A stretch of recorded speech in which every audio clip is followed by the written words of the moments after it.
مکتی بانی کے بارے میں آپ نے اس میں ذکر کیا،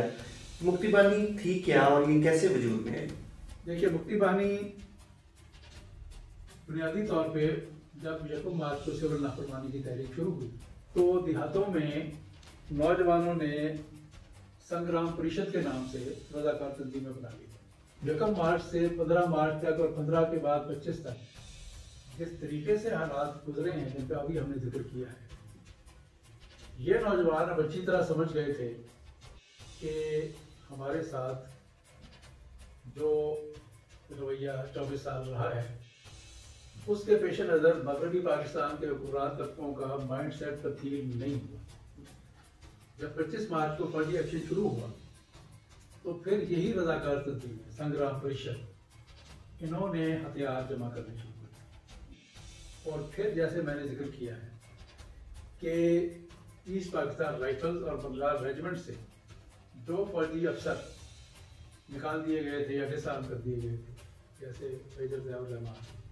کرنل عثمانی، بریگیڈیئر مجمدار اور دوسرے لوگ، یہ سب لوگ مکتی بانی کی سرپرستی کے لیے آگے آ گئے۔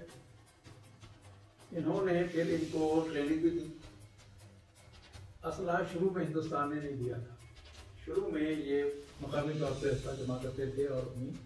تربیت کا آغاز کرتے تھے۔ ان کی تعداد تھوڑی تھی جس کی وجہ سے شروع میں فوج کو کامیابی حاصل ہوتی، لیکن جو فوجی ایکشن آگے بڑھا ویسے ویسے ان کی تعداد میں اضافہ ہوتا کیا تھا کہ کسی گاؤں کے بارے میں یہ خبر مشہور ہوتی تھی یا پتہ چلتا تھا یا مخبری ہوتی تھی کہ وہاں مکتی بانی کے 2 یا 3 نوجوان چھپے ہوئے، فوج پورے گاؤں کو زیر اعتماد لے آتی تھی، اور یہ بھی بتایا جاتا ہے کہ گاؤں کے لوگ مکتی بانی والوں کے اتنے حق میں نہیں تھے بلکہ ان کو اپنے گاؤں میں چھپنے کی اجازت بھی نہیں دیتے تھے۔ براڈلی بنگالی عوام پاکستان سے وفادار تھے اور وہ تعاون کر رہے تھے پاکستانی فوج کے ساتھ، جس کی وجہ سے شروع میں پاکستانی فوج کو کامیابی بھی ہو رہی تھی۔ لیکن جب یہ سلسلہ شروع ہوا کہ محض شبہ کی بنیاد پر پورے دیہات کو زیر اعتماد لے ہیں، تو پھر پاکستان سے وفاداری رکھنے والے دیہات کے لوگ، بستیوں کے لوگ، آبادیوں کے لوگ، وہاں سے نوجوان بڑی تیزی کے ساتھ مکتی بانی میں شامل ہونا شروع ہو گئے، اور ان کی سپلائی لائن یوں سمجھیں کہ نتیجہ تھی اس آرمی ایکشن کا۔ جیسے جیسے آرمی ایکشن بڑھا، مکتی بانی کے لوگوں میں اضافہ ہوتا گیا۔ میجر ضیاء الرحمان کے علاوہ کرنل عثمانی ان کی سربراہی کر رہے تھے، اور عثمانی جو ہے وہ کمانڈر چیف تھے، اور ہم یہ کہہ سکتے ہیں یہ جو سپلائی لائن ہے فریڈم فائٹرز کی، اس کو انگیخت ملی وقت گزرنے کے ساتھ ساتھ اپریل کے بعد مئی میں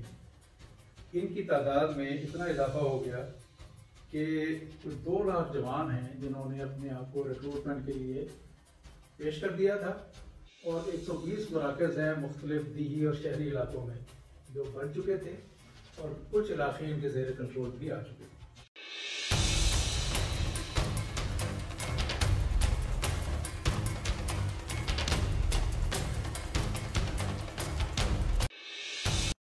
پاکستانی سیاست کو جاننے اور سمجھنے کے لیے زاہد چودھری اور حسن جعفر زیدی کی 12 جلدوں پر مشتمل بہترین کتابوں کا سیٹ پاکستان کی سیاسی تاریخ اب آن لائن دستیاب ہے۔ آرڈر کے لیے وزٹ کریں ہماری ویب سائٹ www.vnbooks.com.pk یا دیے گئے نمبرز پر رابطہ کریں۔ آپ ہمیں فیس بک اور انسٹاگرام پر بھی جوائن کر سکتے ہیں۔